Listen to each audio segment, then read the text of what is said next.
here. This is Venerable Thubten Chodron, one of Ajahn Nisabho's first teachers, if not his first teacher. She's been in robes for almost 50 years. 47. 47, 48 on the cusp. But right now we're coming from Shrivasti Abbey, which is, for people who don't know it, you should know it, because it is probably the largest congregation of non-Buddhist born Western monastics of any tradition in North America. So, yeah. So we're very happy to be here. Yes, good point. They're Buddhists, totally Buddhist now. Yep. And we're also joined today by our sister Aya Ahimsa, who began training in 2013 and took full bhikkhuni ordination in 2017 and has become a dear friend of us as well. And we're just delighted to actually have this chance to speak with you both. And what we usually have done in these conversations, we think they're a very valuable part of our annual visit, is we get to ask Venerable Chodron questions for a while, and then Venerable Chodron grills us about things for a little bit, and then we open up the session to the community as a whole. And does that sound good to you, Venerable? Okay, great. So we'll go from there. And Ajahn, I think we're beginning with some rapid fire questions. Yes, I see he has a little book. Oh yes, several pages of a little book. It's not knowledge. Well, just to frame the whole conversation, we would love to just have the whole thing within the frame of monastic training. You've been training monastics in multiple countries, but here for a long time. And yeah, monasticism is something which most Westerners aren't familiar with, so giving some context for people who are interested in monastic life and for people who are already in robes, it's always good to hear different perspectives and from different traditions. But starting off with our first rapid fire question, would you rather train a monastic who slept too much or ate too much? We're going to go back and forth. You may have to... We're not telling. We're not telling. That wasn't a serious question. Well, I think there could be some. We have another one for you if you want, Venerable. Okay, so skip. Okay, so if you, what's the next best one we can ask? Our other rapid fires were similar to that one, so I'm having to totally change. When deciding to work with a stubborn character, when have you found fierceness working well versus compassion? Do you have any stories for each of those kind of bearing fruit or not? How do you decide? So somebody with a what? A stubborn character. Some like of the difficult. Myself. I would not deign to say such things, but if you, You better not. I definitely would not. So. Only I can say that.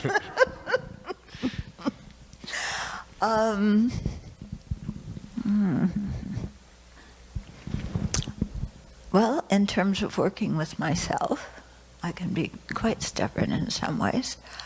I can see some of my stubbornness is clarity, and I've got to go forward. Yeah? So not all my stubbornness is bad. The stubbornness that gets in the way is the one that I try and work with a lot, the one that gets entrenched in some story that I'm telling myself about how ill I am being treated. And then the mind stays stubbornly in a stupid story. Yeah? And so how do I work with that? I kind of recognize the story, and then ask myself, is that true? And the story is never true. And then when I find out it's not true, it's very easy just to drop it. In terms of training other people who are stubborn, ask them. Yes, I think there's some candidates out here. Just to back up a bit to that first half of the question, could you say more before we go into the mix of how you train other people? Could you speak at all about your own monastic upbringing, like how you were trained as a young samaneri and then a young bhikshuni? And yeah, I would love to hear some of those details. And specifically, something which people on our channel won't know is if you could say what tradition you're a part of and how that fits into things. Okay, I'm a Buddhist. And I was trained mostly in Nepal and India. First at Kopan and then in Dharamsala.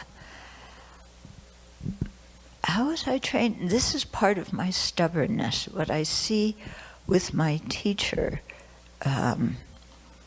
is he couldn't just say, Chodron, you have a problem with anger, because back then I would have said, no, I don't. I don't yell, I don't scream, I don't throw things. I'm a sweet person. And so if they had told me I had a problem with anger, I would have said no. So what they had to do is they had to put me in a situation that was difficult so that I could see that yes, I do have a problem with anger. And so I found that throughout my monastic life, there's been many difficult situations that I've had to go through. And some of them my teacher put me in, some of them I put myself in, but they were all very, very good. They were extremely difficult, very painful, but very good in the end, for really training and working with the mind. I believe you had a question for Venerable too, and she'll need the microphone too. Thank you. When you meet a new candidate, are there particular qualities that you look for, or particular qualities that you've found help someone be suitable for monastic life, or particular motivations? I think motivation is critical. Yeah. Like we're having an upcoming Exploring Monastic Life program, and some of the people who sign up for it are basically brand new to Buddhism, but have this idea of wouldn't it be romantic to become a monastic? So I say yes, they can come to the program because I think it gives them some information, but I don't really, at that stage in their development, think, they're suitable candidates because they're brand new. Yeah, and you have to kind of check. You have to observe people, but really see what their motivation is. We had one young man come here some years ago. I talk about him a lot because he came and he said, I want the bliss. Yeah, I want to develop shamatha. I want the bliss. And of course, here we take care of our own community. We don't have people, we have to cook, we clean, we do everything ourselves. So I remember one day he was cutting apples with you. And and I happened to pass by, and he, again went on this thing about how he really wants the bliss. So he didn't stay very long. Yeah, I think cutting apples, working in the forest wasn't blissful enough for him. So I recommended that he go to Bunty G's place, yeah. So, the motivation, I think, comes from people who have learned the Dharma and have really reflected on it deeply. And then, are they aspiring for awakening? Or are they just seeking some respite from the pain of this life? Because many people come, and I'm sure you have this too, who have done mindfulness, secular mindfulness, and then, what is they come to, some of them come to Buddhism after that, some of them don't. But, the motivation for secular mindfulness is basically to feel better in this life, which is fine. Everybody wants to feel better in this life. But in terms of being a good candidate for ordination, no, that motivation doesn't work. So, Venerable, if the motivation is key at the beginning, how do you sustain that through 10, 20, 30 years? Like, what's the wellspring of well-being in your monastics that keeps them going? And how do you ensure that it... ask them. I can tell you for me personally, but I can't speak for them. Well, how do you give them access to that? Okay, well, we screen people and prepare them and train them, But I think just in our daily schedule, we are constantly reminded of our motivation. So at the end of morning practice, there's a verse called the Monastic Mind that everybody says. And then, after breakfast, then there's chanting before breakfast. Then after breakfast, there's a stand-up meeting right before we offer service, and there's a motivational verse that we say there too. So always coming back to the idea of, our ultimate goal is to become a Buddha so we can most effectively be of benefit to all beings. And we hear that again and again at the beginning of every meditation session. The community people take turns speaking a motivation from their own life very often. And before all the teachings we generate the motivation, before all the meditation sessions. So it's something that again and again and again we come to. And we're also taught that first thing in the morning when you wake up, motivation, bodhicitta, compassion, wisdom, even you're just saying the words in your groggy, half awake state, you try and make the first thing you come to when you wake up in the morning, your Dharma motivation. And so I think that really helps people to sustain it. I don't know, what do you people think? What helps you?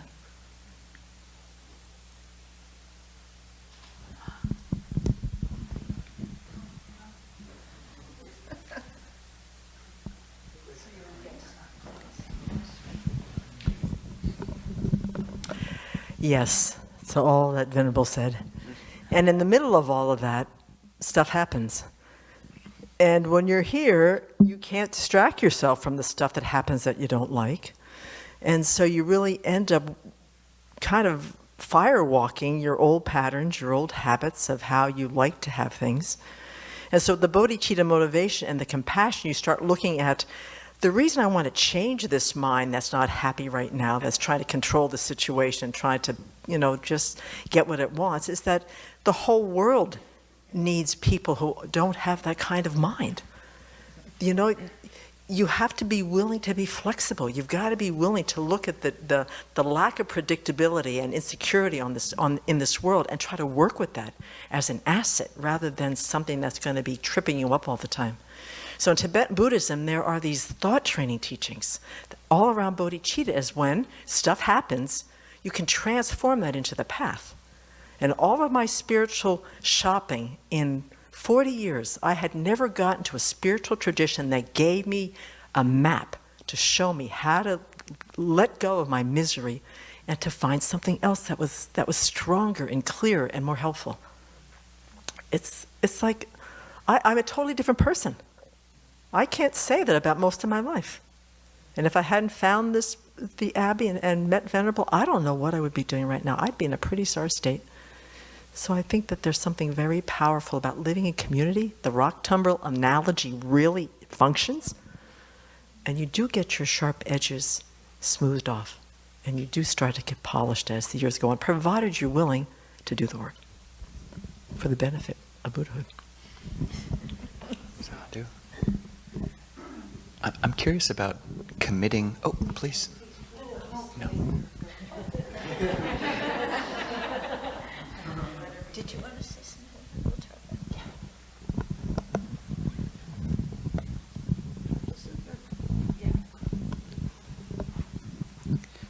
I think the thing that helps people stay here is watching themselves and other people grow. And I would say that one thing that I would say about you is that that where you have a big part of this is you have like 99% accuracy for finding the self-centered thought and 0% tolerance. And this is what makes us all miserable, and you're willing to help us to learn to let go of that, and then we actually become a lot happier as human beings. And I think also we learn through the motivations that we set to have a kind of a motivation that's bigger than ourselves, and that I think that makes people happier. And for me personally, I get so much joy out of knowing that, okay, our schedule is crazy, everybody agrees, okay, good. But what happens with that schedule is everybody uses their time well, and all the guests who come here, and all of us who live here, we use our time well, and you see the benefit that just flows for everyone, and that's a real source of joy.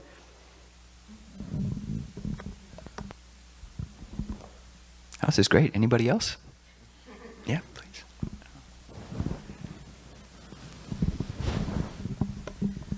So what they said is absolutely true.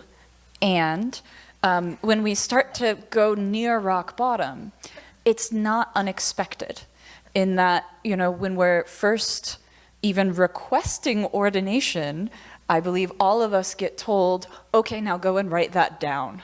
Remember right now, you are so excited about ordaining.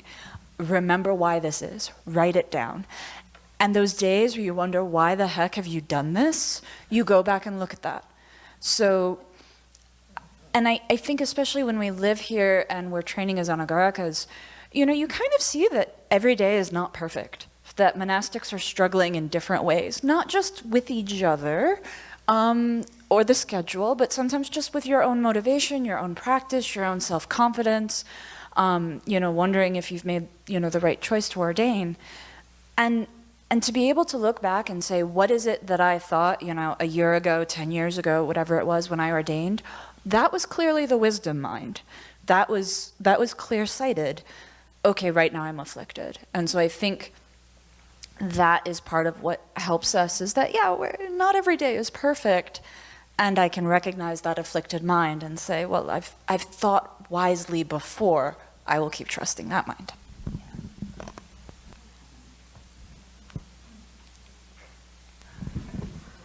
Can we get another chair for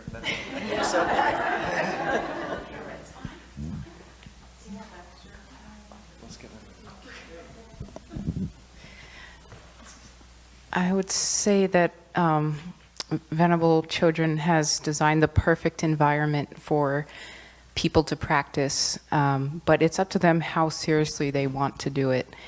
And so I would say you can't just live here and go along and expect to be fulfilled or expect to be happy.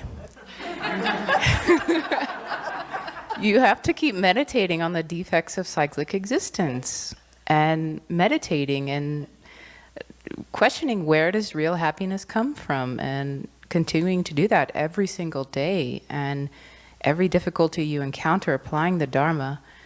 And so it's really, I think you were alluding that ask them, it's up to them why they're still here. So to continually remind the practitioner that it really relies on them, the teacher can only do so much. But of course, she has provided all the conditions that we need to practice as sincerely as we wish.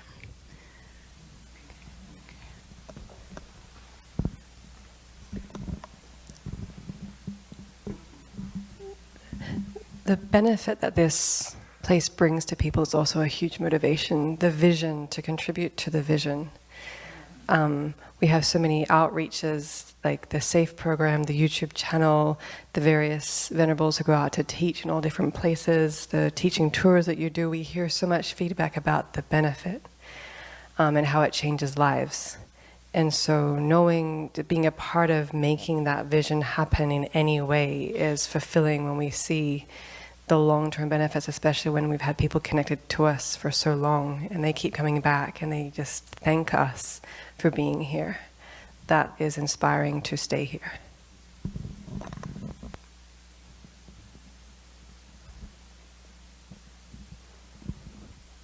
Anybody else? This is great. We'll probably have more chances. You can come back. Actually, would you mind answering this question? I've decided to move here.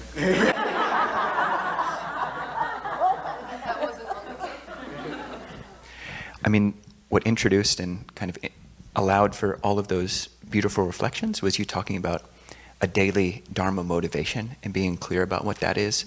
And I'm curious, in this tradition, about Sangha motivation. That's what people were talking about. And in terms of the practicality, what is expected of in terms of the longevity of a monastic life that people are committing to, like the map that Venerable Simke was talking about, or writing in one's book that Venerable Rinchen was talking about. When people say they're going to ordain, and when people do ordain, are these lifetime vows, or is it like... You bet. Yeah? Okay. And could you talk about that? What is it? What is the mind that... Yeah. How do you maintain that idea? Because presumably anybody can just take off the robes at any time. Yeah, of course. Nobody's keeping you in robes. But the thing is, it is a lifetime commitment, and people know that when they get into it. Yeah. And that's why it's so important to have a clear motivation that you want to get out of samsara and you want to help other people do that too. Yeah. And yeah, if you don't have that motivation, then you're going to be miserable as a monastic. Yeah, I mean, I'm just asking because in the Thai tradition that we're a part of, I think it's the extreme minority of monks who take lifetime vows. Like most monks are taking temporary ordination, and even like some of our teachers, like Ajahn Pasano, the abbot of Abhidharma, he's been in robes almost 50 years. He just took a temporary ordination, and then like many monks, he said, we'll just see how it goes in this kind of day-to-day approach. So it's a different mind, and I'm curious if you could elaborate a little bit more. Yeah, well, our Vinaya, in both the Mulashavastivada Vinaya that the Tibetans keep and the Dharma-Guptaka Vinaya that we keep from the Chinese tradition, in both instances, it's, you are taking a lifetime vow. You're making a lifetime commitment. And I think, maybe I'm totally wrong, but I think in the Theravāda Vinaya, the Pali Vinaya, it would be the same. But what's happened is, then the inventing the short-term motivation, having people come and during the Varsa, for 3 months, even they're married, whatever, come and ordain as a monk for 3 months. And so that tradition evolved. And in one way it's good because it gives many people the opportunity to see what monastic life is. But on the other hand, it makes the long-term stability of the Sangha a little bit like this, because from the beginning people aren't saying, this is the most important thing in my life, what I'm going to do. They're more saying, maybe, well, this is nice for now, I'll try it out. And that makes a big difference, doesn't it? Yeah. But Venerable Thubten Chodron, I would really like to ask how you make decisions about when to keep monastic rules very strictly and when you loosen up on that, or if you ever do, and if you do, what are the criteria that you make those kinds of decisions? Well, first of all, the way we keep the Vinayas, we acknowledge that the Vinaya precepts were set down for a different culture and a different historical time. And so what we do is we look for what is the affliction that each precept is aimed at combating. And then we see, okay, maybe it's difficult to keep that precept literally, but how can we keep the reason behind it and work at that same, that work to control or subdue that same affliction. So that's, so we have our own Sravastyabi way of dealing with, different things. Then within that, well, you saw an example today, when we were with Singing. Yes. Chanting. Yeah, and we do that from time to time as it's a way we often do it when we want to pay tribute to somebody or point something out, some virtuous quality. So we do that. We have skits that, can be very funny and very silly. We have Buddha Bear.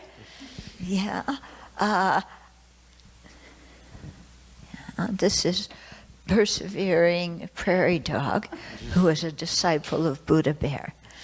Yes. Welcome. So, we do that, and we do fun things sometimes. Not, I'm like to clown around, and so I drag everybody with me. Yeah, because I think sometimes we can get way too serious. One of my teachers, Lama Thubten Yeshe, he would make us laugh like crazy, but he made us laugh at ourselves, and I thought, that had a really good effect where you could see your own crazy mind and laugh at it instead of take yourself so seriously. Oh, I ate one bite of food after midday. Oh no, this is terrible. I'm going to hell. No, it's the Preta realm you go to because that one's concerning food. Oh no, I better find somebody and confess right away. I don't care what you're doing. You've got to stop it because I have to confess to you. And we can sometimes just get so dogmatic. Yeah, and that kind of mind doesn't help at all. Yeah, and so I think, to keep precepts for your life, you have to be able to laugh at yourself. Yeah. Venerable, we might open things up somewhat soon as well, but this isn't on the theme, but I can't help but ask, is Green Tara real, and how is she real? What does real mean? What does real mean?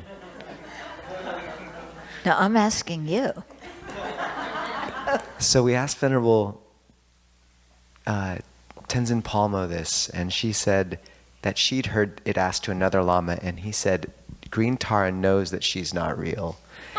And it's interesting because on the one hand, I believe in devas, and I believe the bodhisattvas are simultaneously a way of recollecting devas and recollecting the Buddha. And Ajahn, my teacher, frequently, we have a shrine to Avalokiteshvara, and he says that there is always a being who occupies that station, but it can be a different being over time. And so, there's many Avalokiteshvaras. Are there many green Taras? Yeah. Okay. So is it a certain, because please. Many people do that practice. They get enlightened in the aspect of Avalokiteshvara. They get enlightened in the aspect of green Tara. So there's many of them. But they can also appear as other deities and as other things too. So when you get enlightened in the aspect of a deity or bodhisattva, does your mind stream merge or become of the same resonance or note with that bodhisattva? Yeah, we call them bodhisattvas, but they're actually Buddhas appearing as bodhisattvas. Okay? But yes, they say when they talk about the minds of all the Buddhas, they're individual mind streams that came from individual sentient beings, but their realizations are all the same. And that answer of green Tara, no, she's not real, that's a very good answer, because saying green Tara is, recognizing conventional truths, conventional existence, and then saying she's not real is talking about her ultimate nature.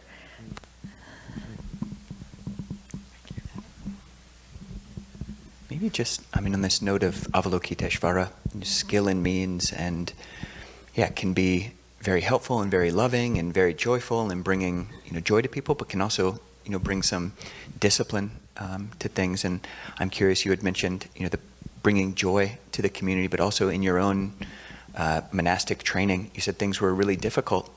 So how do you balance, if the whole path was just a path of pleasure, then there wouldn't be a point for the monastery. Right. Yeah. But how do you also balance not everything that's difficult and painful is actually helpful? So how do you... You can make it helpful. If you say to yourself, not everything that's difficult and painful is helpful, then when I have difficulty, I'm justified in feeling sorry for myself, and going and sucking my thumbs and complaining about other people and blaming other people for my misery, and I'm totally justified, and I could keep doing that. Yeah, if you say, that's saying that things are inherently existent. That's saying that a situation exists the way it appears to you, to your own, messed up, afflicted, ignorant mind. Yeah. And so I think when you really see that how, especially when you're unhappy and you have problems, how the way we interpret things is what makes it so difficult. It's not the situation, it's the way we explain the situation to ourselves. Okay. Do you have a metric for determining which types of practices you're going to bring to the monastic community? Something which is maybe difficult and seemingly not so useful, or difficult but obviously useful, or joyous. No, these kinds of things happen just in ordinary life. I don't try and make people miserable. They do that by themselves. Goodness. Yeah? Fair enough.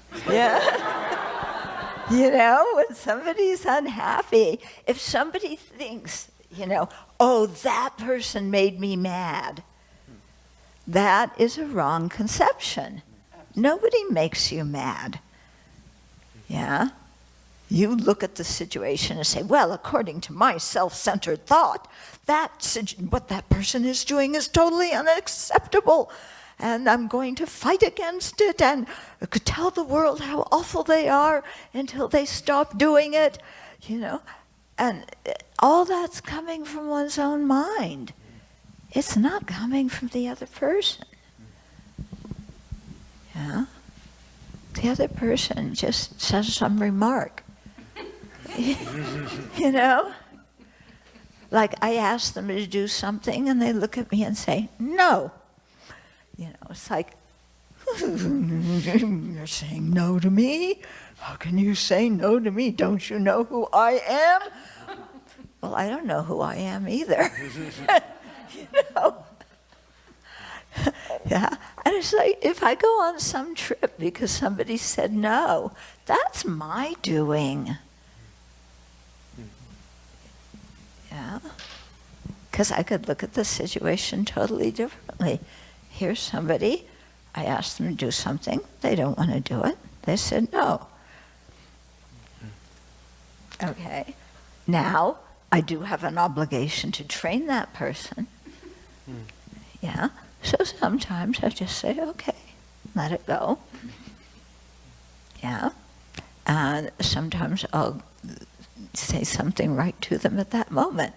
It just depends on what I feel like.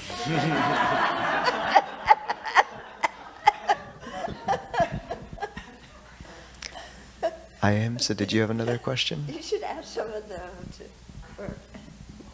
Yeah, or they can, explain this. Please, let's do it. We do. Is that okay?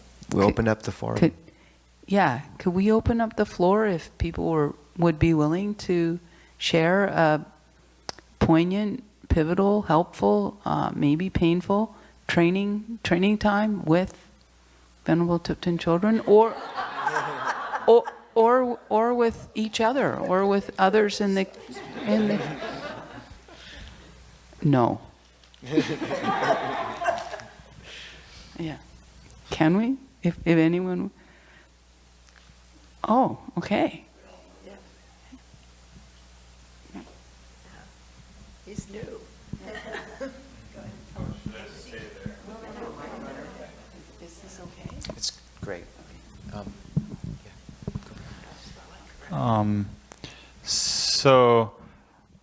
Are there any advice on helping us to choose between Theravāda and Mahāyāna, and also at what point do we need to make that choice? Because I have heard bodhicitta blocks you from stream entry if you do too much of it, but that also it's essential to start with bodhicitta on if you choose the Mahāyāna path. Things like that. How do we know which path is right for us, and how soon do we need to choose? Well, I think the theme of the question we are going to have is liminal points in people's monastic or training, and that is a fascinating question to seed with Mahāyāna and Theravāda monastic sitting up front. So we can navigate that however we want in terms of bringing people up to answer the original question, or we could address that one. Venerable, what would you prefer? I would love to hear your answer. Me too, please. Yes. I say go figure it out yourself. Yeah? I can't figure it out for you. You have to figure it out yourself. And you have to figure it out before you make commitments. Yeah? But, you have to, yeah. And you also have to, see, I didn't have that problem. I just met these teachers, and what they said made sense, and I kept going back, and that was it. I didn't have the 31 flavors that I had to taste and figure out. It was like what they said made so much sense to me. That's what I want to do. And that hasn't changed in all these years. So it would be better for somebody who's unsure.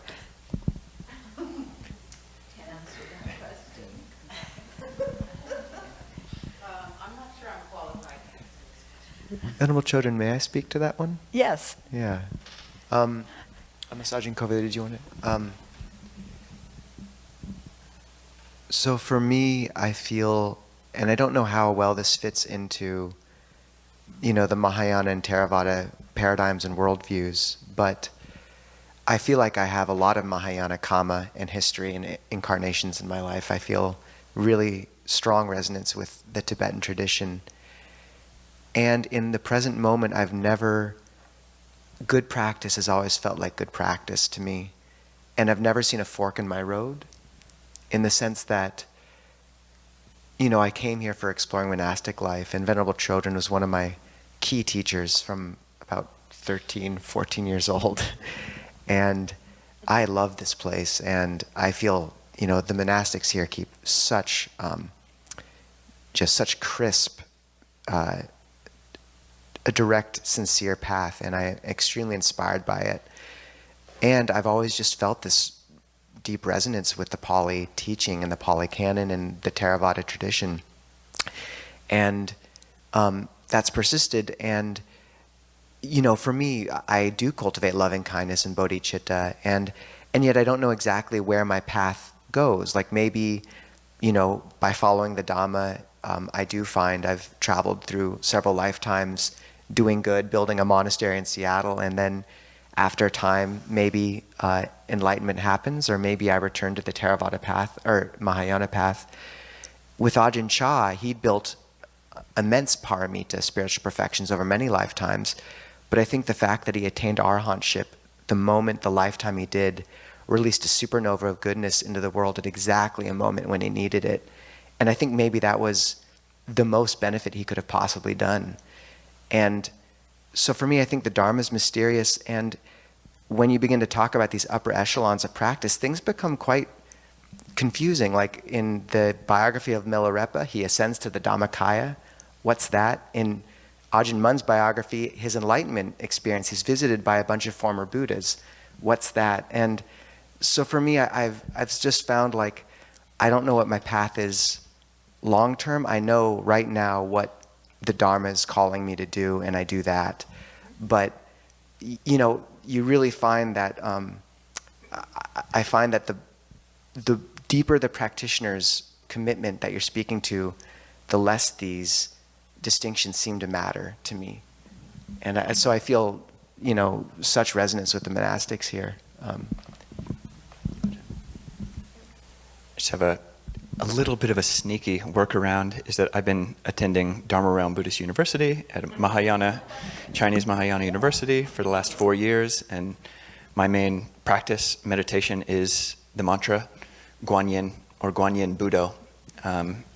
And kind of my hope is that Guanyin will help me become an arhat as fast as possible. But I'm not like trying to force that. I'm not trying to force that angle, but it's just say it, help me be awake in the present moment. So, see what happens. Be wary, you're not going to get away with that.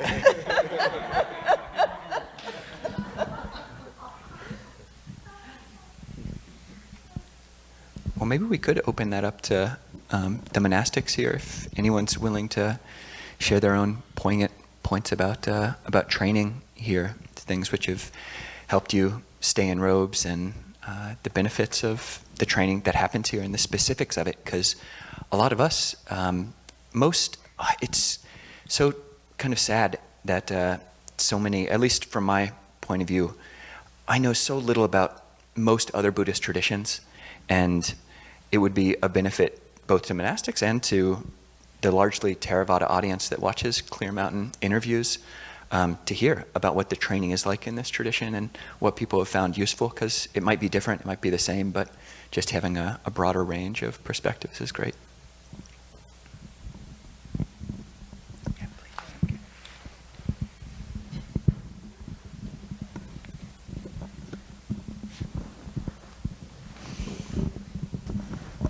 My poignant moments with my teacher. She has a saying here, and she gets it a lot. Yes, but. And in the beginning years, she got that from me at least, 4, 5, 6 times a day. Because even though I was willing to give up some of the lay life distractions, I was really not ready to give up my opinions. There were times when I would lock my knees and she'd be giving just simple directions, simple instructions to do something a little bit different, not even like totally radically different than what I was doing, whether it was the garden or the forest or writing an email or just plowing the snow or something. And it was all this yes but stuff. And there were two moments that, and so we ended up having these impasses. After a while, she didn't bother. You know, you can't, what can you do with somebody that just is always just locks their knees and says, I'm going to do it my way? Or I'd come and ask her for advice, and then I'd have a yes but after she'd given me some advice. So I started having this ritual with her. I think I did it 3 times in the course of my early monastic life, where she would be coming out of the writing studio, and I would go on that stone path, and I'd make 3 prostrations. I'd say, Venerable, I'm so sorry for being a butthead. And it was over. And then maybe a few weeks later, I'd lock my knees and have a better idea, and then I'd have to do it again. So this became a little bit of a dance that I had with my teacher in the early years, because my attachment to my ideas and my opinions, because of this whole misconception of what I thought an autonomous, free-thinking woman should behave like, that I had no idea on how to listen to what Venerable had to say. And over the past 20 years, I think I've gotten better about this. I still have a yes, but every once in a while. But there's the arrogance. And because Venerable's not, how do I say this? She knows when somebody's receptive. And if when a yes but comes around, there's no receptivity to hear her. And one of the things that Venerable has asked for, particularly in the last few years, is that she needs to be seen and she needs to be heard and she needs to be listened to, even just to hear what her ideas are. And so I see this as something, maybe it's a Western thing, maybe, I don't know, but we all have this pattern a lot of us have this pattern with her, that she never gets heard. And she's not a screamer, she doesn't have this big, loud, bellowing voice. And after a while, she just shrugs her shoulders and says, whatever, do whatever. And it's so much, it's physically exhausting for her, it's emotionally exhausting for her to have to go, put up with this. And so in my years as I get, and then of course the karma ripens, right?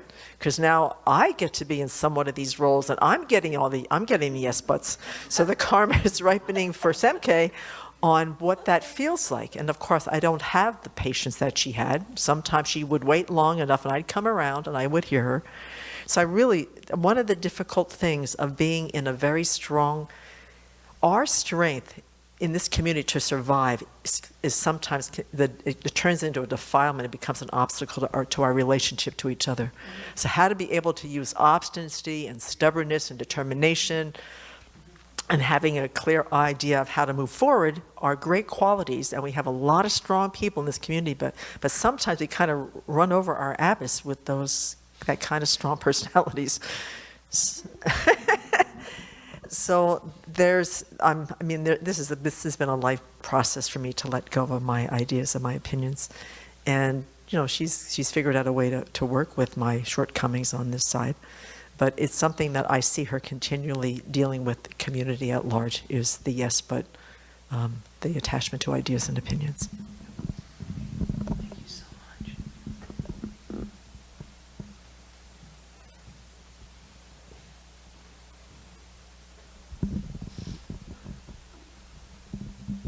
Calling all yes, but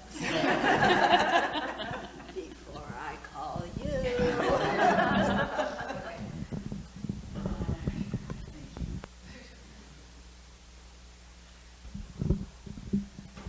So mine's a little twofold in that it wasn't actually with Venerable, but it was with someone who you trained, and I think that there was a real channeling there. And this was some years ago, and I was having a heated discussion with someone because I was right and they were wrong. And so one of the senior nuns walks in and kind of says strongly, what is going on, or, stop it, or whatever it was. And I was pretty sure she was scolding the other person who was very wrong. And no, she wasn't. She was telling me to stop what I was doing, pay attention to what was going on, to, stop. And it was just so clear that up to that moment, again, as she started speaking, I was pretty sure she was in fact scolding or admonishing, whatever word you want to use, the other person. And no, it was to me. And so that really, it was like, hitting a rock wall of like, oh, wow, stop and look at my mind. And so, really catching it and realizing how afflicted I was in that moment, and being able to then apologize to her and to apologize to the person involved. And it's something that really made that deep impact on me now, however many years later. And so it's something I look for, and I still, I'm sure, fall into that a little bit, but not at all. Oh, there's laughing. But not at all to the same level it was then. And so while that wasn't actually with you, I have heard that person tell stories where you basically did that for that senior nun. So I think that that's both, that ability in this community to give feedback, and sometimes it being really sharp and strong, but that can wake people up in the right in the right moment. And our structure here, where Venerable is not the only one giving training and giving feedback, but that we have our 3 harmonizers, and we recognize, a number of senior nuns who are in mentoring roles, who are in roles where they're guiding juniors. And I think that's part of our training too, is that, as Venerable Semke was sharing, you sometimes get to be on the receiving end of those things. And so being, now a very junior bhikshuni, it's like, okay, there are people senior to me who are going to give me feedback. Am I yes-butting them? Because I might be turning around and asking one of the novices to do something and get that same response.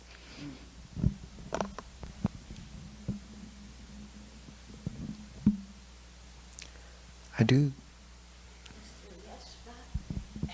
No, Joseph, you're clear. It's, you see, yes, but. Actually, it's no.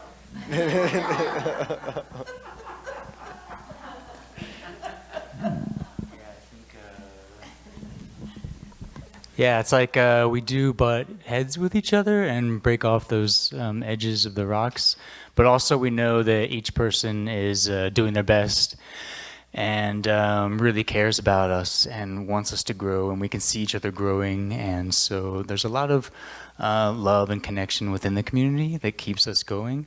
And even though we do have bad days, we still support each other, and it's still a really beautiful time that we spend together, even good days, bad days. We share that all together, and we hold each other with love and compassion, regardless of what's going on, what afflictions arise, and then they fall away, and that's okay. That sounds really good.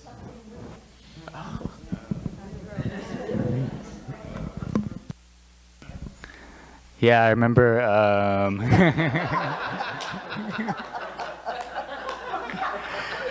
I was so frustrated with someone, and I used to go in the woods a lot more. That was my solace to heal. And instead of coming back with nasty words, I decided there were things I wanted to say to this person. And I kid you not, that same exact person started walking up the hill right towards me. And I told her, I care about you, and I want to get along and make this work. And we had this beautiful moment of just sharing and understanding that we were both suffering, and it was painful to go through this experience of hating each other and constantly, So, it wasn't perfect, of course, after that, but we grew and we shared and we had that moment, and over time things got better and better. And we cultivate these good qualities, and I see people growing, and yeah, it's not easy, but it works. Sadhu. I think if we do only have about 30 minutes left, Venerable, how would you feel about opening up the forum for general questions towards every and all monastics?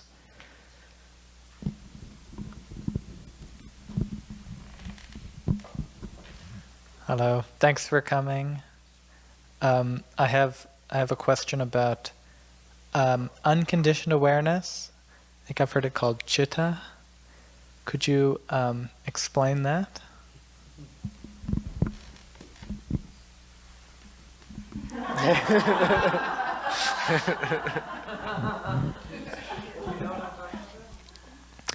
So, oh gosh. So I think one thing that's really relevant here is Thomas Aquinas talked about two routes to talk about God or truth, and one is cataphatic and one is apophatic. And cataphatic is speaking to truth or God, describing it by what it is, and apophatic is describing God or truth by what it isn't. There's the story of Michelangelo carving this beautiful sculpture of a horse, and someone asks, "How did you turn the rock into that horse?" And he said, it was easy. I just chipped away everything that wasn't the horse. So I think one of the real dangers with bright meditative states is they're the most beautiful thing most people have ever touched. And the draw to take them as enlightenment or God or the ultimate is almost irresistible. And it happened to the Buddha's two first teachers, Alara Kalama and Udakaramaputa. They both took the base of nothingness and neither perception nor non-perception as enlightenment. So I think the Buddha saw this pitfall, and he tailored his teachings, I think, to be the most precise apophatic methodology, I think, in history. So much of his teaching is saying, look, let go of dukkha, let go of, these are the five khandhas. You are not the body, you are not your perceptions, you're not your feeling. These are the ways we attach. And what you come to once you've let go of all dukkha, he called nibbana. The most clear analogy he gave for it was light that lands on nothing. And yes, it's unconditioned, it's the unconditioned. And I think he was very intentional. People pushed him to describe it more. When people in the suttas ask, after death, does the Tathagata exist, not exist, both exist and not exist, neither exist nor not exist, the tetralemma? This is them asking what's left when the body of an enlightened being is gone. What is unconditioned awareness in and of itself? And he said, these do not apply. And so I think people pushed him on this exact question again and again, and he was so precise in saying, I'm giving you a methodology. And I think he wanted to give us a teaching which was crystalline and restrained and precise that would last for millennia.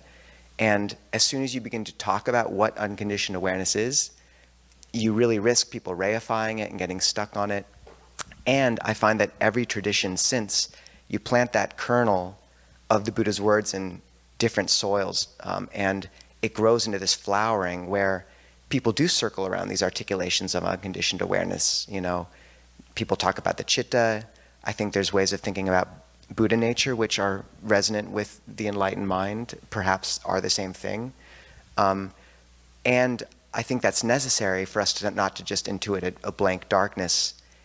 And I think we need to take seriously the Buddha's restraint around that as well, in terms of. So anyways, I love the question. I ask it of pretty much every enlightened being I ever meet, and usually they divert me in this exact way. But yeah. Ajahn, Venerable? I'll divert.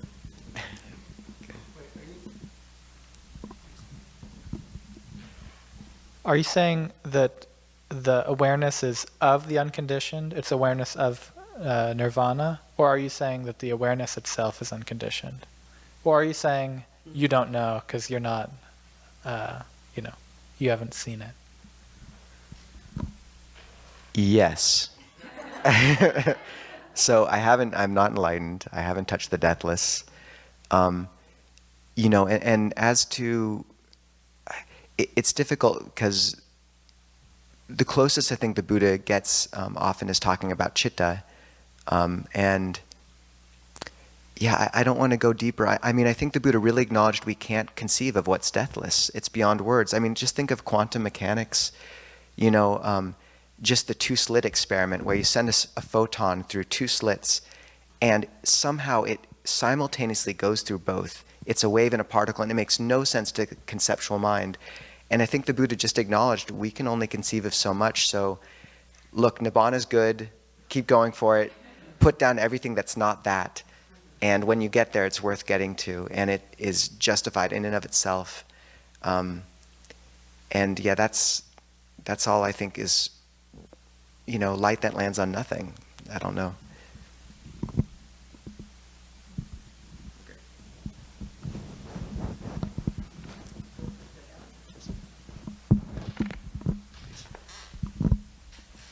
Thank you, Venerables. I read a sutta recently, and I was wondering if I could ask for some feedback. So the sutta was one who abstains, encourages, and approves and praises the abstaining from non-virtue is deposited into a heavenly state. So the formula, when there are 10 non-virtues, and when we abstain from these 10 non-virtues, and we encourage, approve, and praise these abstaining from non-virtues, this will deposit one into a heavenly state. And I was wondering if what the relationship between virtue is with compassion and emptiness, because what happens is, for example, we abstain from drinking intoxicants, right? And we encourage and we approve and praise we should give up drinking intoxicants. And then one day we find out that we see that I used to drink this. I used to really enjoy this. And now I see a whole shelf full of alcohol when I walk into a cafe and the mind doesn't move. And there seems to be an absence there.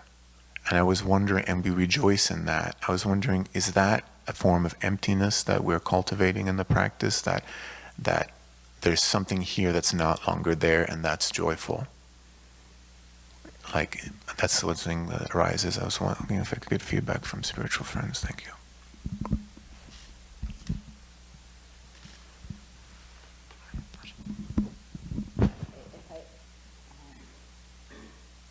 If I understood what you were saying correctly, it seems to me that when that happens, it's something that used to really just magnetize your mind.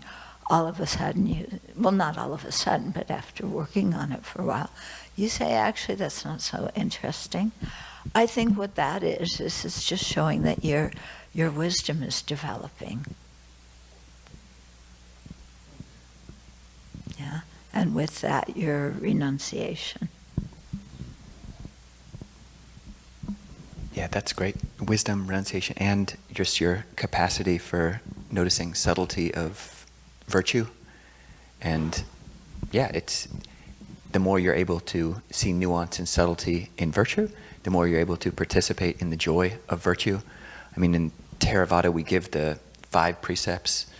People take it on. I abstain from taking the life of any living creature, from taking on that which is not given, from sexual misconduct, from lying, from taking intoxicants.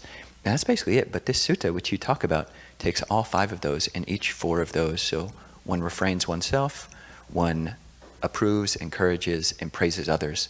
So it's 5 times 4. So you got 20 different things. And it's just more to rejoice in. And I think it does cause a little bit of dissonance. Like if someone has a deeper moral sensitivity, like they don't buy meat because buying meat is approving of someone else killing. Like in a traditional Theravāda context, you won't really hear teachers talk to that level of morality.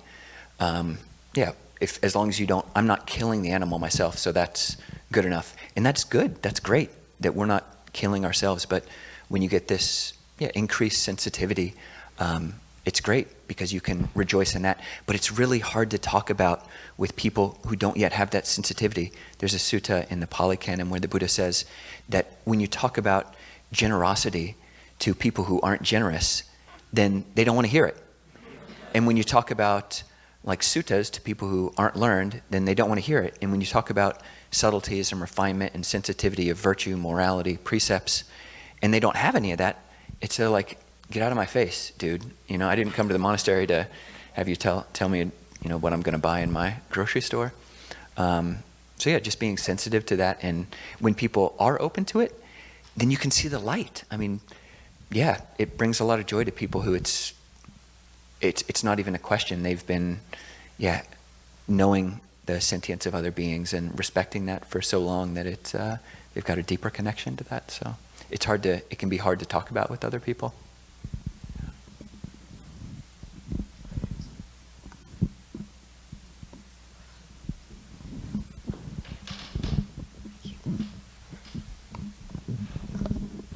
So Venerable, this is in the context of what you mentioned about training, that, you know, you were sent to a situation that would enable you to work on your anger. And I imagine, though, that, you know, that situation also then impacted all of the other people involved. And so I was thinking of, you know, a hypothetical situation where you took one of the people here who are maybe people pleasers, and decided to put that person in charge of the kitchen, for instance, knowing that that would force them to work on their people pleasing, but it's also going to have an impact on the rest of the community.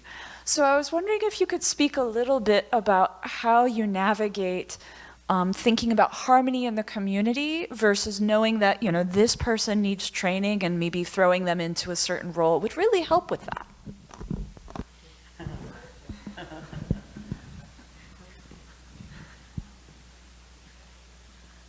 Yeah, so harmony is important, but I don't expect everybody to like what I say. And so I say what I think, and they like it or they don't like it. But hopefully it'll make them reflect, and from that reflection they'll learn something. Yeah. So I'm not kind of thinking in advance, oh, let's see, who can I put in a difficult situation? So they'll go, oh, who's too sensitive to do that? You know, who's people pleaser? Oh, there's so many of them.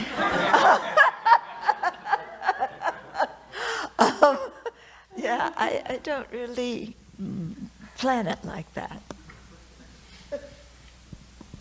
Venerable, were you always willing to say things which were not so pleasing to other people? Is it just... I try very often. I don't say it directly, you know. I don't kind of look and say, you're stupid. You know, that thinking like that is stupid. Once in a while I will. Yeah, once in a while. But usually, I don't know, you know, because you can't always say things directly to people. They're so, like, sensitive, you know, like, you know, and, yeah, so you have to be careful. But, but sometimes saying things in a joking way, but making sure, you know, hoping that they understand it. Sometimes just in saying something, very often I don't say something to the individual, yeah, but I'll say something to the whole group, hoping that the person who it's directed to will hear it. But like she pointed out, sometimes you think it's the other person who the statement's for. You know, you win some, you lose some. Yeah, but I don't try and obviously insult people.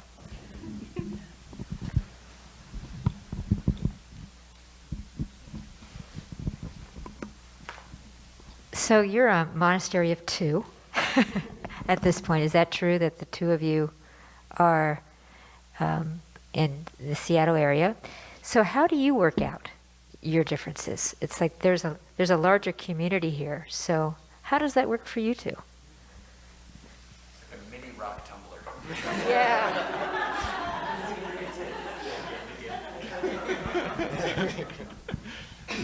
They call Sera.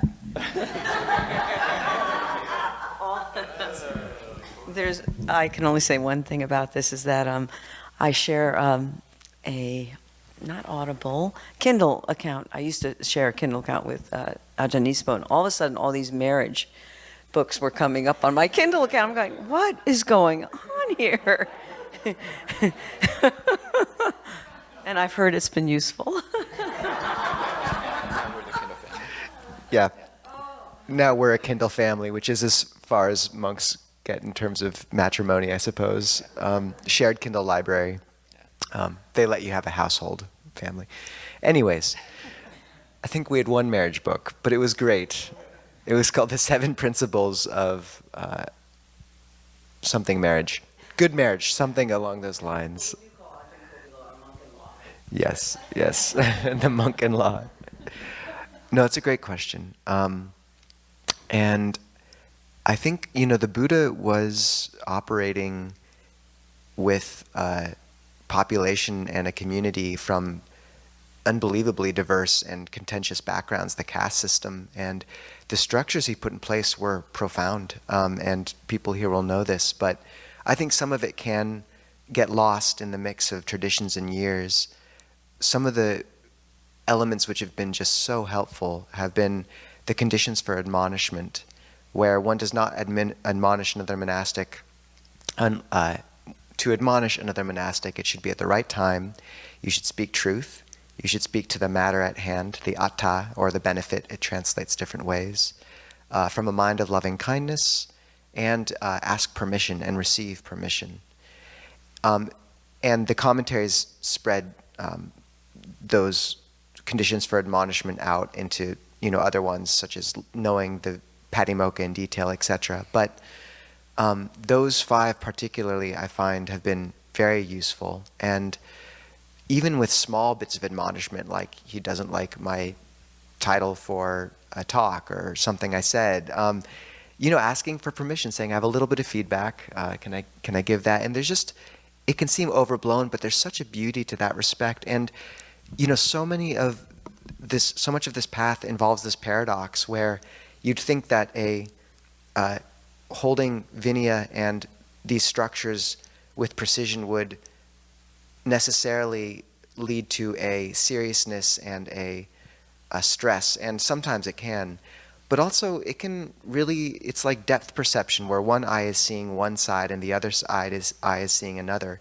So I find that having some of these structures in place for us really let us have a pretty joyful and caring relationship. I think another thing that's very helpful is we use nonviolent communication very explicitly. So oftener, observation, feeling, need, request, and we'll often label each thing in our conversation that way if things get heated. So, all right, I'm observing you're feeling a little bit hurt, etc. And just really going through that process, not interrupting each other. But if someone's going on, you can say ding, and they know you have something to say, but you can't actually interrupt. We also have certain hand signals, or ways of sort of indicating that the other person has something to say or might want to be speaking. And I think a real useful element has been the understanding that what is the other useful element? There's something there. A good relationship isn't lack of difficult conversation. It's the effectiveness of repair attempts. And no one else will call me on the stuff Ajahn Kovilo calls me on, except my mom. She will sometimes, which is great. It refines my conduct greatly. But it's so meaningful to have a brother who will do that. And at the deepest level, we're aligned in we want to do something beautiful in Seattle, and we want to hold each other through our monastic lives. And we have different strengths. But what about you, Ajahn? Any thoughts?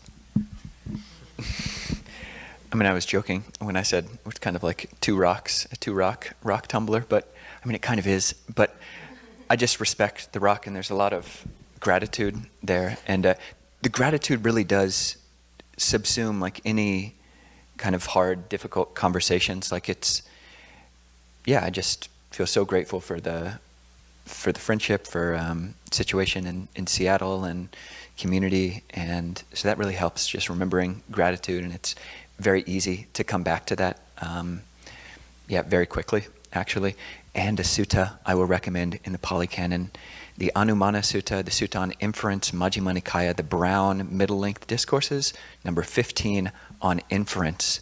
It's like the Buddha, as I was noticing as the Venerables were coming up here talking about why this community works, it's because what people are describing is a Pali term called suvacha or sovachasa, which means literally vach, like voice, speech. Su is like beautiful or easy. It means being easy to speak to or being easy to admonish.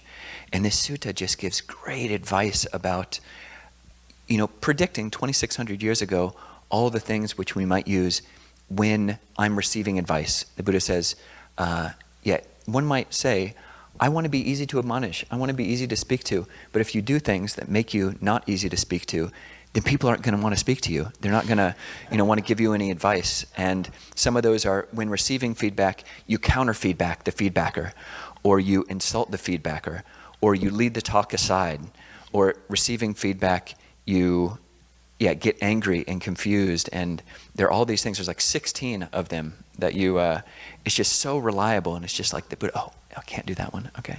Maybe, no, can't do that either. And just a lot of repair attempts. And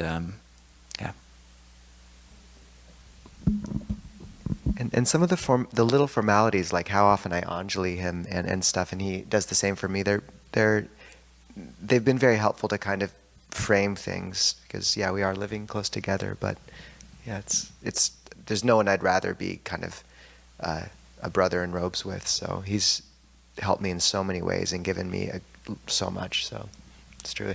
We first became close when we camped out together on a tudong wandering up California in a field of poison oak. So it's all been uphill since then.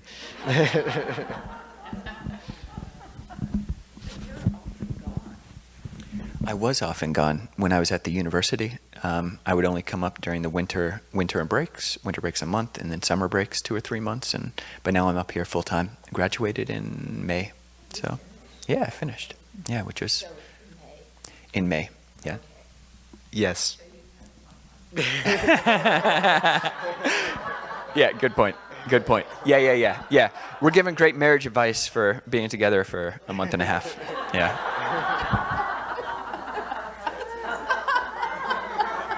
But there's all this great advice about the conditions that one needs to do to keep a marriage working, and we are working on those conditions. So. And we actually did live together for years before this, just not as whatever we are.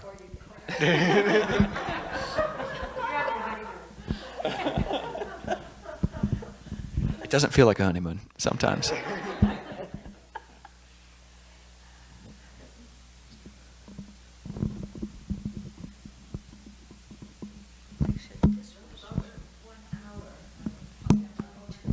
I think we got to wrap up. Would you have any final words of wisdom for all of us, Venerable, as a final thing?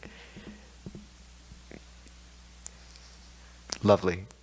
That's it. You've already given us plenty. No, Venerable. I said it before, but you were instrumental in me taking robes, and what you've created here. We were just reflecting earlier. It is one of the most harmonious, if not the most harmonious community we've almost ever seen, and it's just such a bright light in this day and age, and just for everything you and all the monastics here have created. Thank you. And as we do start things in Seattle, the knowledge that we're developing this friendship and relationship and can look to you for advice and all that, we really do appreciate it. And you can always admonish us directly too. It is a good community here. I think people are quite sincere. And we share common goals in terms of our practice, and we share a common goal in terms of establishing the Sangha in the West, and through that, establishing the Dharma in the West. So I think that holds the community together a lot, yeah. But again, they're the ones you should ask, not me.